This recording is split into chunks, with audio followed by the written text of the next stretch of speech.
непрестанно е била по това време с апостолите.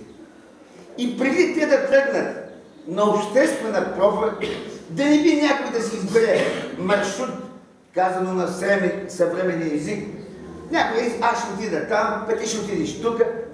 Те решили да няма средна помежду си, да си хвърлят жреби, кой къде да отиде да проповядва Евангелието, за да изпълнят заповедта, повелята на Спасителя, който казва: идете по цял свят, проповядвайте Евангелието на всички твари. Който повярва и се кръсти, ще бъде спасен, а който не повярва, ще бъде осъден. И за да няма страдня, те решили да си хвърлят жреби, кой къде да отиде да проповядва. Защото не можем сега днеска да се съберем 10 свещеника тук, а в съседните села да няма един свещеник, къде да биде в някой друг град. Затова те са малко и се решили на много места да отидат, защото не могат всички да се съберат на едно место.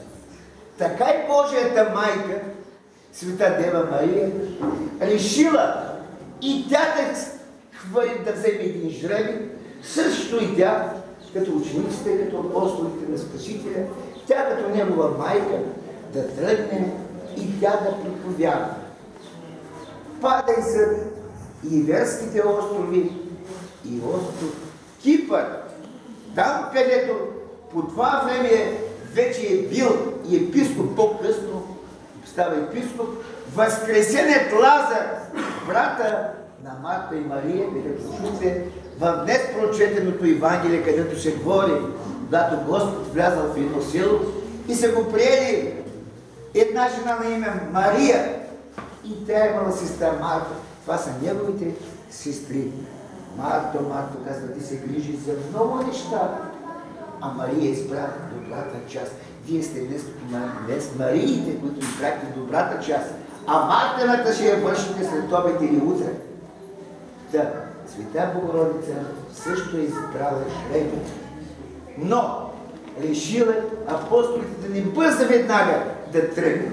Решила след година, където останала да живее при свети Йоан Богослов, защото вие знаете, когато Господ Исус Христос е на кръста, а в подножието на кръста са само жените мироносци и Божията майка и свети Йоан Богослов.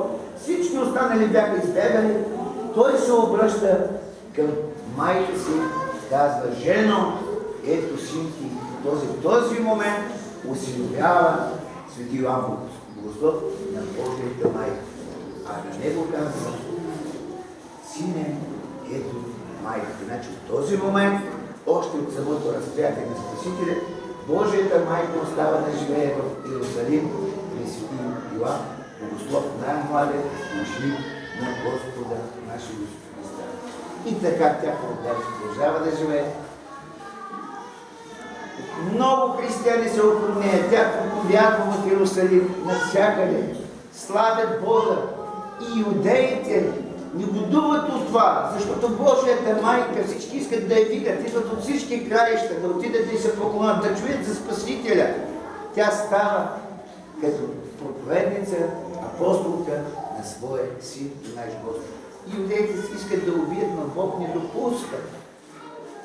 И така с години, минали няколко години, тя отива при свети Йоан Богослов в град Ефес, където по това време проповядва свети Йоан Богослов. Тук живее при него сега. Вие, които сте ходили в Ефес, аз съм ходил също. Там ще видите къщата, църквата, където е живяла Божията майка.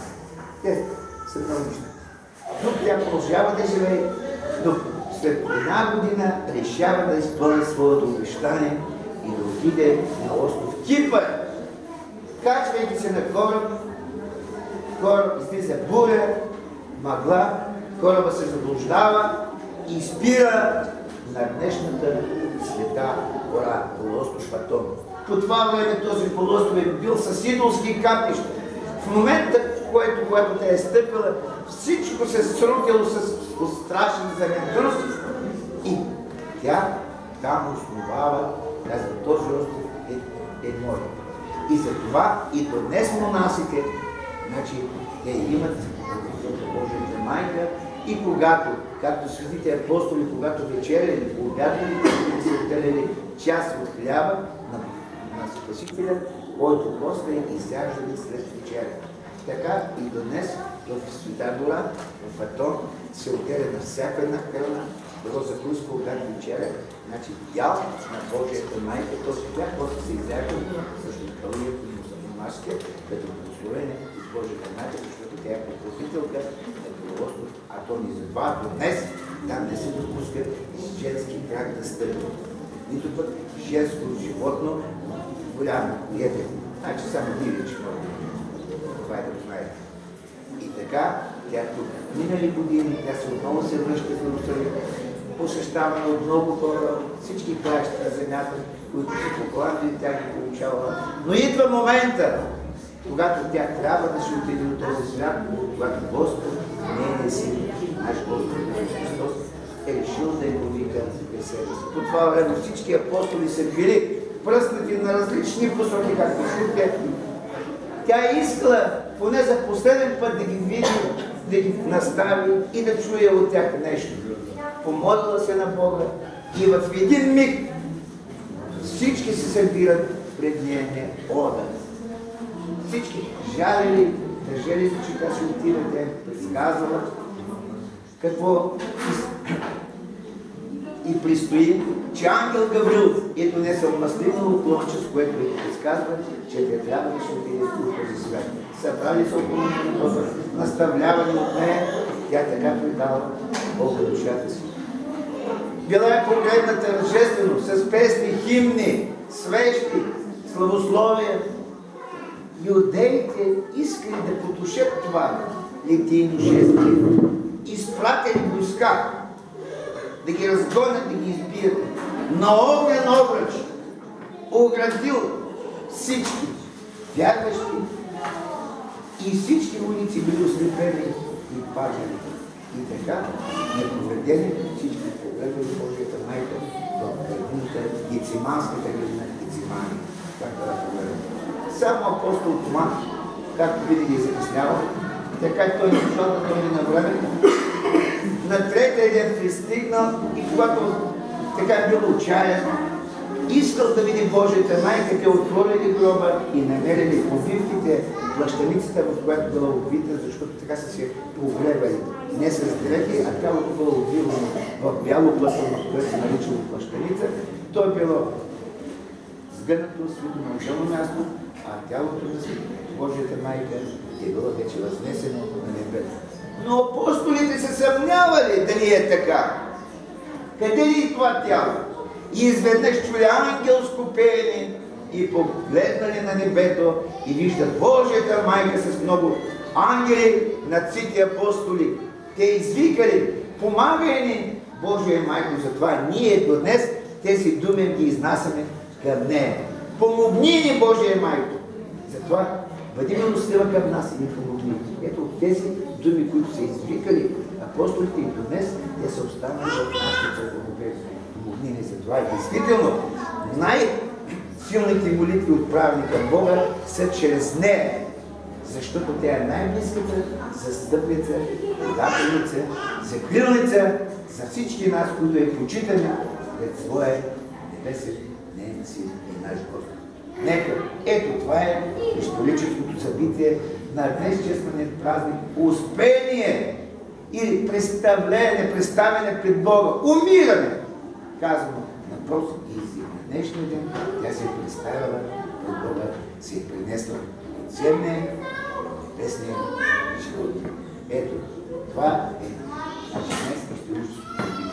Нека, брати и сестри, като честваме този велик празник, Успението на Света Богородица, защото, знаете, в нея чест има безброй манастири, параклиси, църкви, катедрали, които са посветени в нейна чест.